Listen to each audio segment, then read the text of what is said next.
If you are on probation, parole, or not, and you're in recovery, you're going to want to tune in to today's topic.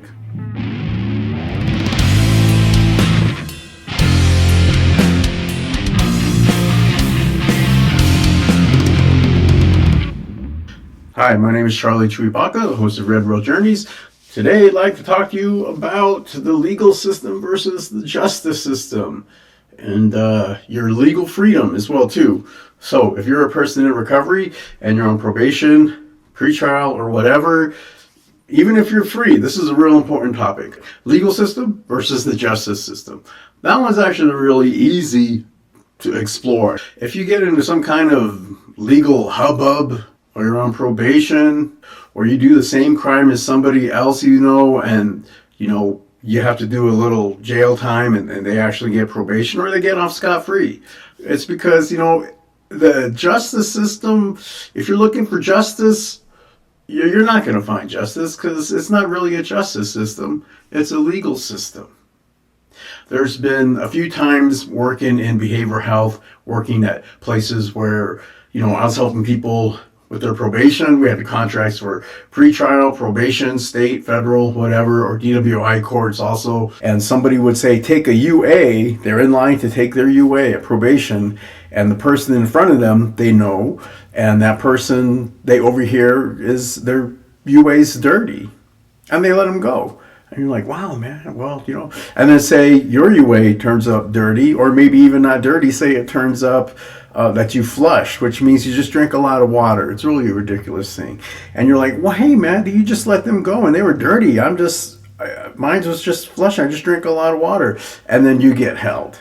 That's what I'm talking about. It's not a justice system. It's a legal system. And the sooner we accept that, especially for people in recovery, the better off we're going to be at assessing the legal landscape. And that legal landscape for anybody in recovery, even for people who aren't in recovery, that legal landscape is vitally important to really accept a few things. One, going off emotionally is not worth it.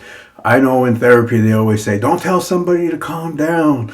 When it comes to legal charges and whatnot and calming down, believe me, you should calm the fuck down. All right, because there's heavy consequences. And that's because everybody has a legal life. If you look at different life dimensions for human beings, culturally, as an anthropologist, that is a dimension.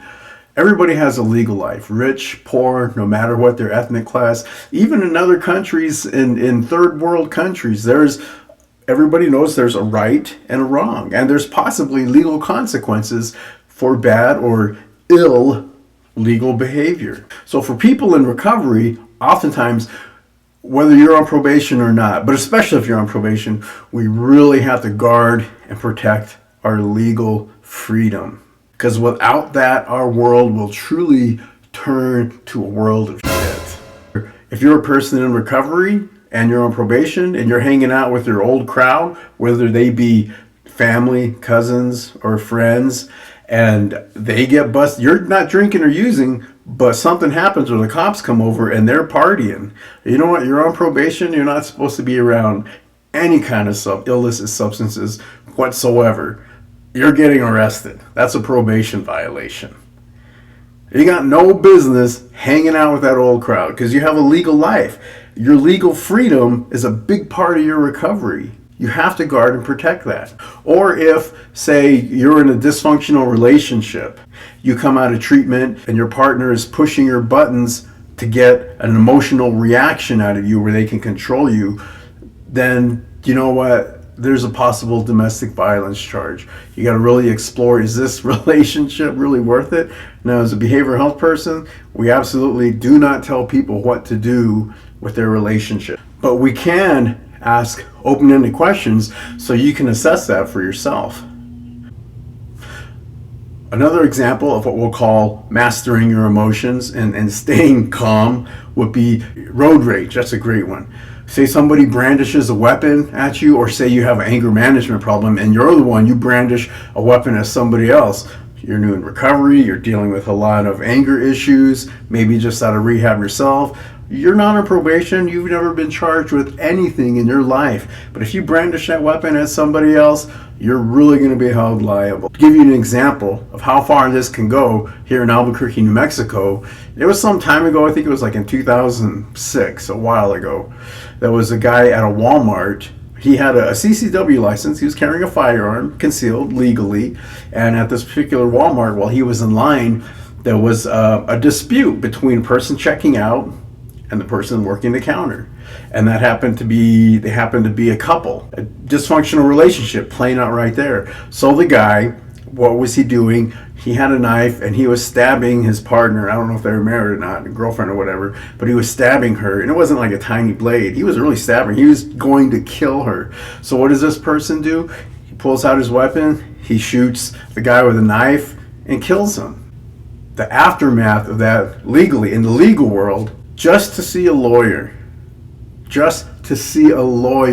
to help him with that case, it cost him over $500,000. And that was just to see him initially. That wasn't for the whole case, just to see him, $500,000.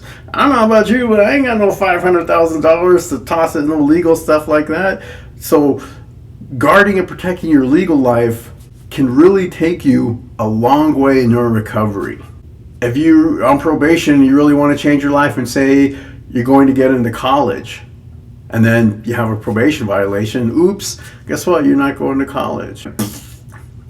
What I've told others oftentimes is, I don't care if your ass falls off, guard and protect your legal freedom, right? Even if you go through a breakup, a divorce, you get fired, just any kind of really traumatic bad news, don't fly off the handle. Because you know what, you do that and still everything's going to be painful. You might have to deal with trauma, grief, but you don't need to be dealing with any legal consequences piled on top of that. It will pass eventually. The legal stuff, that's going to stick around, man, for a long time and really impede your growth as a person in recovery. So I hope this little chat helps, and guard and protect your legal freedom. And in case nobody has told you today, you're kicking ass today. You're kicking ass. If you didn't pick up today, you're kicking some ass. If you did, there's tomorrow. Don't do it tomorrow. Okay, see you later.